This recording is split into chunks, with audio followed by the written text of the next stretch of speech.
Hello and welcome to the Football Manc Cave chats with Cameron Belford. How you doing, Cameron? You all right, mate? Yeah, I'm good, pal. Good to be here. Good to be involved, mate. Yeah. Yeah, definitely. So I've seen you've recently signed for Radcliffe. This was only the past week or so, wasn't it? How's that come about?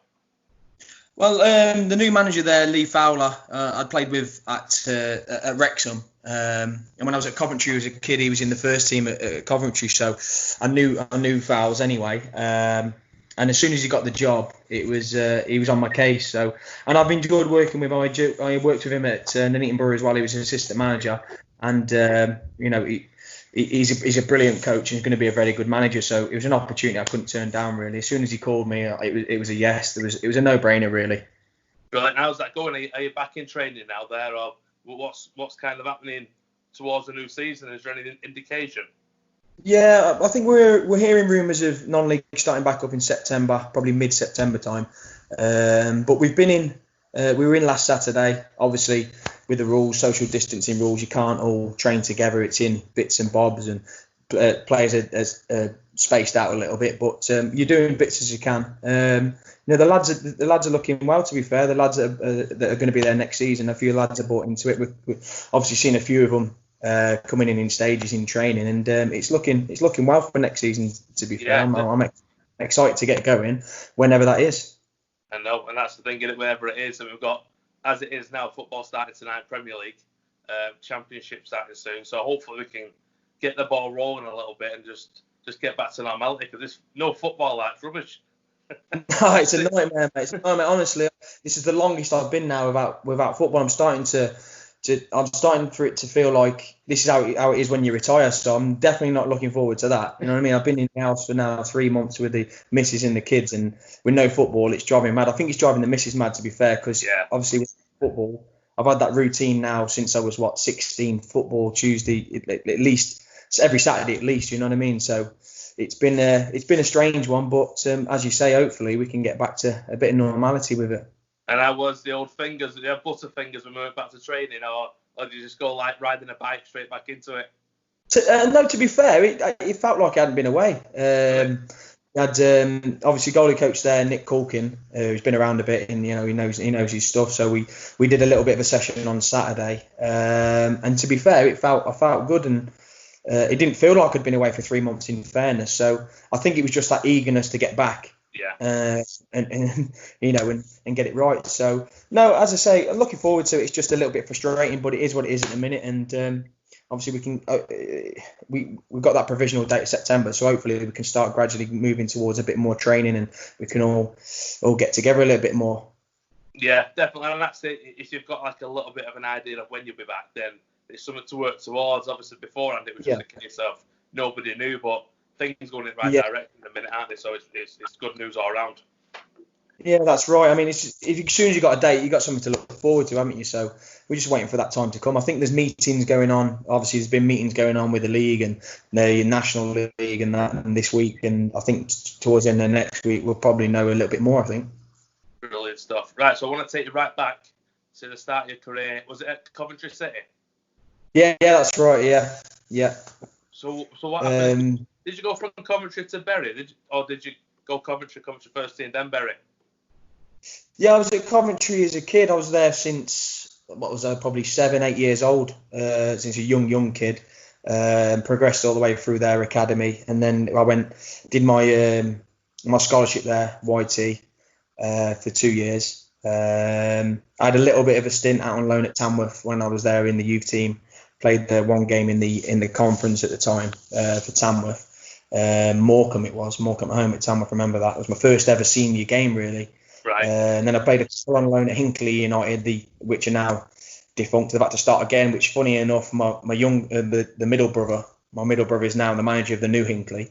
And so I had a little bit of taste of first team football, but then once I'd finished my scholarship at Coventry, it didn't quite work out.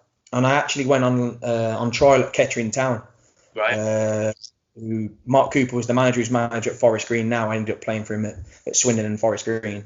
And he wanted to sign me. They were full time at the time in the Conference North.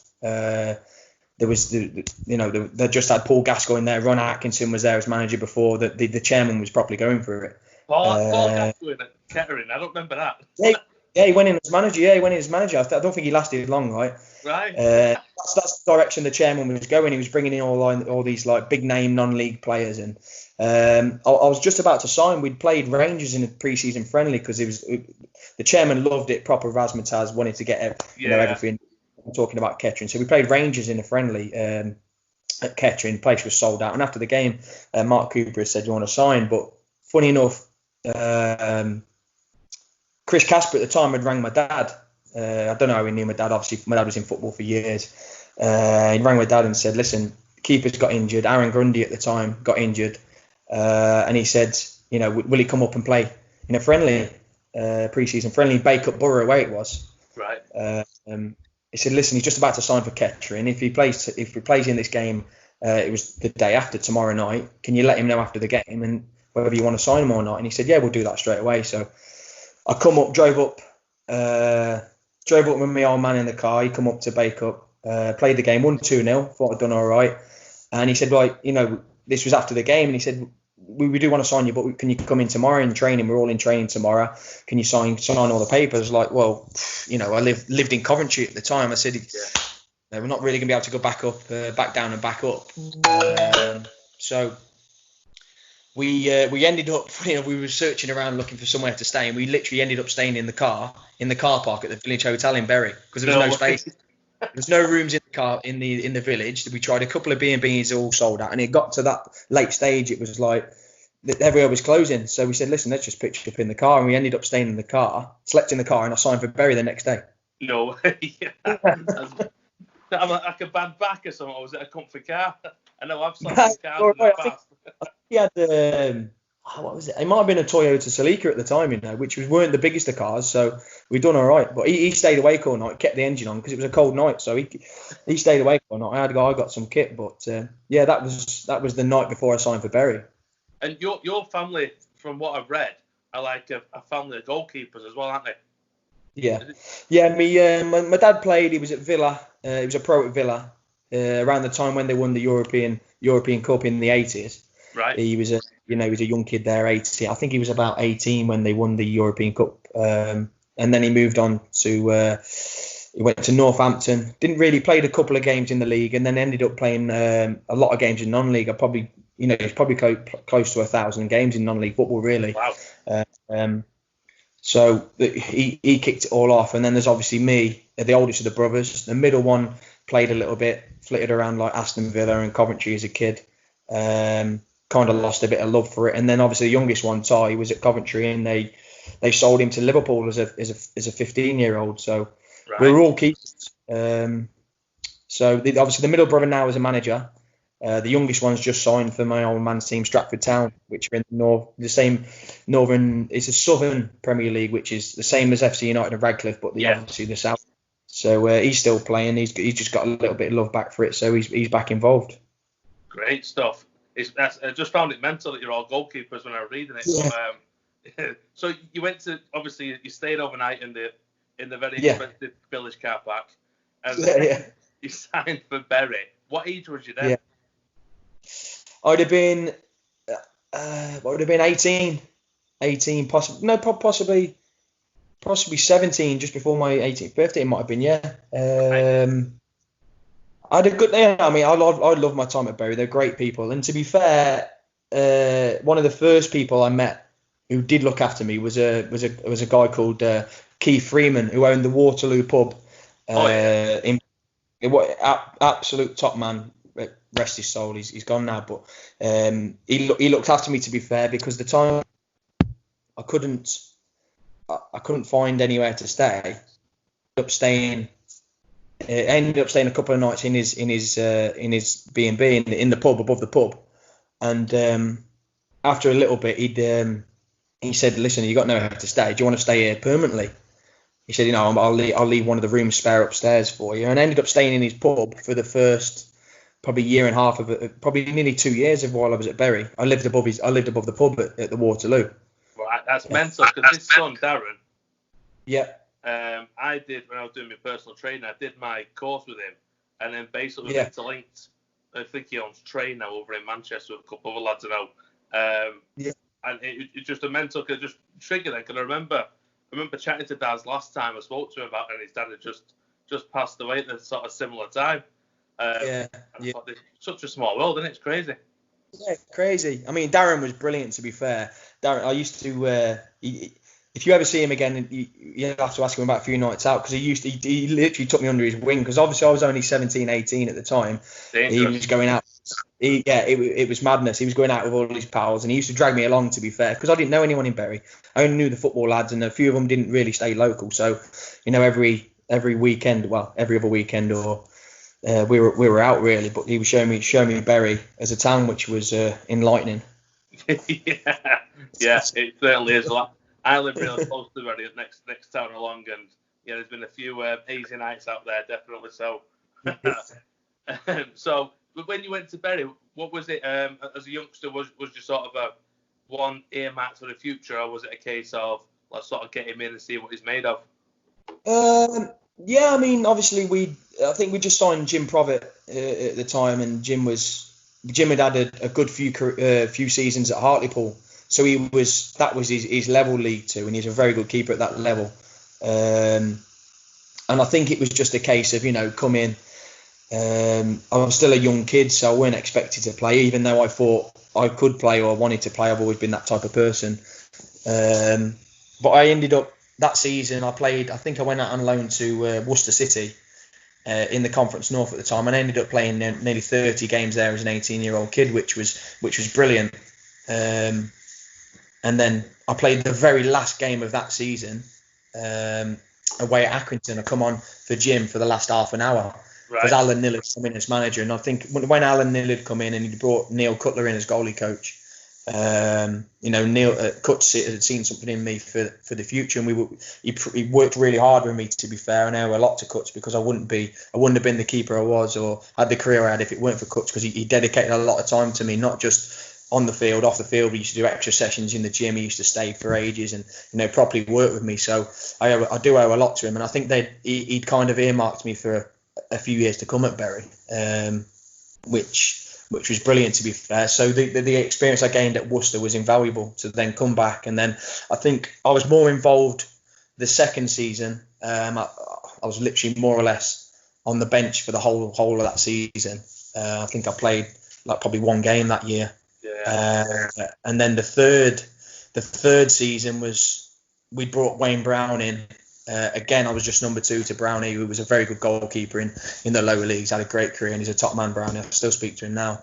And I think it might have been Cheltenham away when I really got a chance, because he got sent off. And I come on, I think we got beat 5, which weren't the best of games. I then had to play the next, I think it was 2 games he was suspended for. So I played the next 2 games. And then I'd done well in them 2 games. And then to fair play to Alan, nearly kept me in from then to the end of the season. Right. Brownie was coming to the end of his contract, and I think that really spelt the end for Brownie, because then he gave me a new deal. And the season after, I think it was the 2010-11 season in League Two, I started, and then that's the year we won promotion. So I was chatting to Daniel Nardiello on another podcast. Was he in the same squad? Was it the same time that? No, Nards. I think we had Nards in at one point. We might have had him in before on loan. I think we had him on loan for one season. It might have been early on in my Bury career. But when he re-signed for Bury, I'd left. Right. I think he come in under Flitcroft again, didn't he? And then I'd already. And then I left. I obviously left the year we got relegated from League One under Kevin Blackwell. So how was that season getting promoted? Like, what sort of most intrigued as to how it feels? Like, do you feel at some point that we're going to go up, or is it a case of you just literally like on a bit of a wave and you sort of get near the end, you think, whoa, hang on a minute, we're here? Well, it was crazy. I mean, the feeling of that promotion was unbelievable. Just not because of everything that happened towards the end of the season. I mean, we started the season with a great squad. Some of the players we had in that squad that year were brilliant. Like the quality we brought in, we had a couple of players already there, and we brought in the likes of Peter Sweeney, who just played in the FA Cup final for Millwall against Man United, and we added to that squad. We obviously had Sodge there already and Futch, and we brought young Tom Lees in from on loan, who's gone on to have a great career, Leesy. The team more or less picked itself throughout the season. It was like me and goal. We had Phil Picking at right back. We had Tom Lees and Sodge, Joe Scars, and then we had Mike Jones. We had Damien Mazika, who brought in, who was an absolute find next to Sweeney. David Worrell, who was, who's had a great career as well, and then Lowy, and obviously Nicky Ajosi up top. Which that team we managed to more or less keep that starting 11 throughout the whole season. I think that was massive. But obviously towards the end of that season, Nilly had left, and he gone to Scunthorpe, took Brassy and Cuts with him. We had a little bit of a stutter before that, and I think after Nilly left, we won something like the next 5 games on the bounce, right. And then this is before going into the Chesterfield game where we got promoted. We thought, we could do it here properly, and that day was just pure madness. There was everything that day at Chesterfield. There was everything involved: goals, pitch invasions, attacks. As you know, it's just crazy. It was just crazy. I was doing some research beforehand, and I was just scrolling through, and it come up obviously yourself getting punched by a fan. I was like, what? Yeah. What even happened? Yeah. Do you know what, mate? It was all a blurry. It happened that quick. I mean, the game was to and fro. We scored, they scored, we scored, they scored, and obviously we scored the winner. I think after their second goal, obviously after every time we scored, I like to celebrate the goals, so I was giving a bit of stick to their fans. And then when they scored the second goal, obviously they invaded the pitch thinking, because they only had to get a draw to then win the league, because obviously we ended up beating them, and it took it a few more games, because we could have won the league in the end, but we partied that much after the Chesterfield game. There was no chance of us winning the league. But that actual incident, after their second goal, they'd all invaded the pitch, and because I was looking up the pitch, the fans have come running from behind me, and I felt this punch, and I thought, what's going on there? And as I went to look round, there's nobody there, so I didn't see it. Right. The referee seen it, and I think a few of the officials had seen it, so they reported it after and what have you. But I only ever really seen it when I'd seen the pictures in the newspaper. I think there was in the Daily Mail the next day. There was a picture on like one of the first pages of the paper, and I thought, Jesus, this is not right. But it was crazy, really. I didn't really take it too far. I mean, they wanted it to go to court and that and all that stuff, but it got brushed under the carpet a little bit. I think I was too busy celebrating the win to even care about it, to be honest. More important things to focus yourself on. What's it like being a player when a pitch invasion happens? Do you sort of feel like a bit, especially in away fans, is it a case of like, with the others surrounding me type thing, or like you said, you're quite oblivious to it? Yeah, I think so. Yeah, quite oblivious. I mean, you don't really think that the pitch is going to get invaded. Obviously, we knew something was going to happen, and that we've got a little bit of a conversation beforehand saying, listen, it could, we're going to struggle to hold back all these fans here, because it was a sellout, wasn't it? The game. Yeah. I think we took over 2,000 fans, away fans, burying. There was like 12,000 there, which was brilliant. Great occasion, great day, lovely day, and it was just all set up for that. But you didn't really think too much about what was going to happen. But as soon as the final whistle went, it was just pure chaos. I sprinted down the pitch because I knew the Chesterfield fans were going to run on the pitch anyway. So I just sprinted down to the away end, and I was protected by the Bury fans, so I was all right there. So how did you find it in League One then after that? How was that jump? I think the jump was quite massive, to be fair. I mean, at that time there were some big sides in that league. Obviously, your Sheffield United, Huddersfield. We played Huddersfield away on the first game of the season in League One, which was, a massive game. Because I think people forget around that time there were some big clubs down in the lower league, weren't there? Well, it's still now, to be fair, but. Yeah. I mean, we got relegated the year we got relegated from League One. We got relegated with, I think it was Portsmouth, which obviously a massive club now, you know what I mean? So there was some big clubs in that league at the time. But no, it was good to test myself on a higher stage, because I was still only a young kid personally. I think I was youngish, probably 22, 23, so which is still young for a goalkeeper. But I felt like I'd done well, and obviously I had a little bit of a stutter with about 15 games in, and they ended up bringing in Trevor Carson, which paved the way for me to then go on loan to Southend from I think it was probably January till the end of that season, really. Right, and then what happened then with Berwick? I know we had a couple of loan spells and stuff like that. Was it just stuttered then and then sort of pastures new?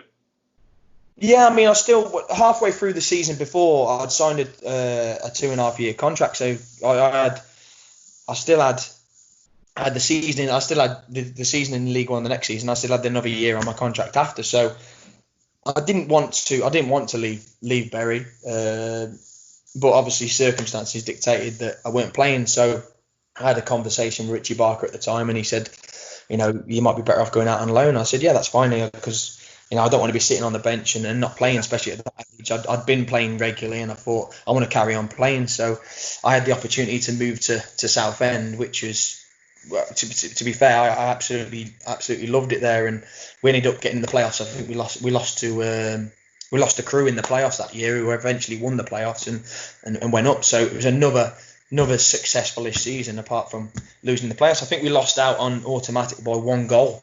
Right. When was at South, which was devastating, and then we ended up losing in the playoffs. So, but no, then obviously I'll come back to Bury in that summer, and then they'd signed Trevor Carson permanently, so he was obviously going to be the number one, and the opportunity come up to then go back to Southend. I went back on loan for the start of the next season, for a month. I did the first month of the season, back to Bury, and then I went to Accrington and kind of just tried to continue to play football, really, and ended up finished the season. I think I played the last probably 7 or 8 games in League One that season. We got relegated, so I'd still carried on playing games, clocking up the appearances or so, but it was just wasn't at Bury when I wanted it to be.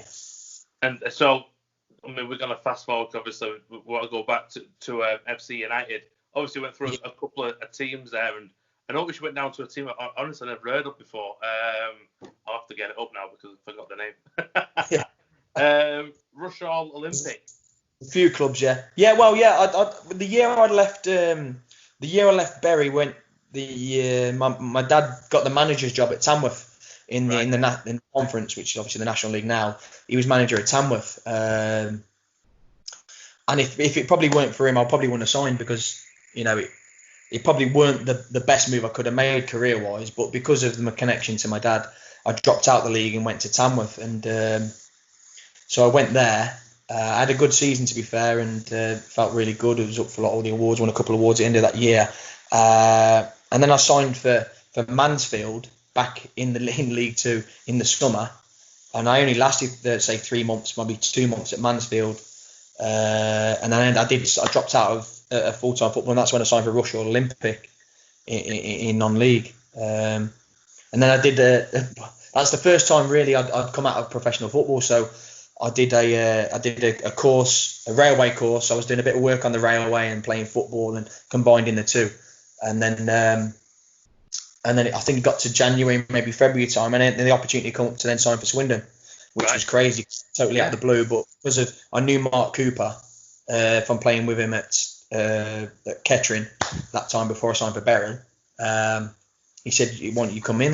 So I come in, trained, and they offered me a deal to end the season, and I ended up playing. It was crazy because my youngest brother was there at the time as well. He just left Liverpool and gone to Swindon. And got towards the end of the season, we played Leyton Orient. I think it was the last official game of the season, because we made the playoffs in League One, and my brother was starting and I was on the bench because he was like too. And I think it was 5 minutes in, through ball into the box, and my brother slides in, takes the player down, sent off, red card. So I'm coming on from my brother to face a penalty, which I don't think has ever been done before. I can't think of any other goalkeepers where brothers replaced the other. Unfortunately, I saved the penalty. We finished the game 2-2, and that was the year Leyton Orient got relegated. So that was just a crazy year that year, because I'd started at Mansfield and then dropped into non-league and then ended up back at Swindon, and I was at Wembley at the end of the season because we made the playoffs final and lost to Preston in League One. So it was just crazy. It's how football works sometimes. That sounds like an absolute roller coaster. Yeah, of emotions as well. Yeah. of emotions. So you went up to Stranraer after that. How was it up in Scotland? Yeah, down here. Do you know what? I really, really enjoyed it up there. Same again, after I left Swindon, I went to Wrexham. I'd signed for Wrexham in the National League, and it didn't. I got to around Christmas time, and it didn't quite work out. So the opportunity come to move to Stranraer, and it was really random. I hadn't even thought about it. I'd never really thought too much about the league up in Scotland. But again, it was one of them opportunities where, do you know what? I'm playing football. I'm going to go up there and see how it is, and experience something else. It was a new experience for me. It was another adventure, and it was brilliant. To be fair, I finished the season there on loan. We lost in the playoff final there to Ayr United to get for the championship, and then I signed permanently in the summer, and I had another good year and a half, another 2 years in Stranraer before I come back down to sign for Forest Green. So it was brilliant, and it was a great experience to be up there. To be fair, and I really enjoyed my time. And then I said, we'll fast forward to FC United. Then obviously went Chorley, then Nuneaton. You were on loan at FC. That was last season, weren't it? You was at FC United. Yeah. Season just gone. Yeah, it's got called off. Yeah. How was it down there? It was brilliant. To be fair, they really looked after me. It's a great club. Obviously, I'd signed for Nuneaton. And Nuneaton were full time. I'd signed a full time deal at Nuneaton, and I didn't because I still live in Knutsford. It was a good distance to travel to get back to Nuneaton. So I decided that I wanted to find a club closer to where I live and be around the family and obviously the work up here and stuff. So the opportunity come up to move to FC United, and it was brilliant. To be fair, from day one, it's a great club. Obviously, the fan base is massive, and we had a good season. It was just unfortunate that the circumstances dictated that it had to finish, because I think we'd had a right chance of getting promoted, because I fancied us against anyone in the playoffs. To be fair, I think South Shields were running away with the league. They'd have finished champions, and I think we'd have definitely finished second, which guarantees you at that level 2 home playoff games. You play the semi-final home. So which should have been a massive advantage for us with the crowds and stuff, and I'd have fancied us, but it wasn't to be, and we moved on. I know. And then so obviously have you been released from Nuneaton and then moved over to Radcliffe? Is that right? Yeah. My contract is out. It finishes at the end of this month, at the end of June. So as soon as that's done, everything can go through at Radcliffe. But as I said, Radcliffe's a great little club. I played there plenty of times. When I was at Bury as a young kid, when I was first signed there, we used to play all our reserve games at Radcliffe. So right. I know all about it. I've seen plenty of people around the place there, and it's a great little club. I've now met the chairman and the owners and the people behind the scenes. Obviously, virtual handshakes and all that, distance. Not check hands properly, but no. It seems a great club, to be fair, run by some really good people. They're trying to do the right things. I think year on year they're trying to progress the club, whether it's improve the facilities, do bits and bobs and improve the pitch. It's looking really, really positive for next season. I'm looking forward to it. What do you think of next season? Obviously with Lee Fowler sort of coming in and assembling a squad and his sort of track record a little bit. What do you reckon Radcliffe can achieve realistically? Because they did all right this season in the league, didn't they? For the first time they've been up sort of here. Yeah. They dropped away a little bit towards the back end of the season, but it's a clean slate for everyone there. I think the majority, the players that he bringing, that Fowles is bringing in, he knows and he trusts them. He knows what he wants from people. He's a very, he leaves no stone unturned. Fowles, he's bang on it. You know what I mean? He's honest. He's honest as the day is long. He'll tell you how it is. If you're not good enough, you're not good enough. You are.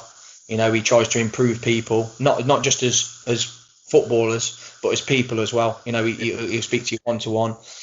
He's a good person to be around in football. I've enjoyed working with him. I enjoy playing with him.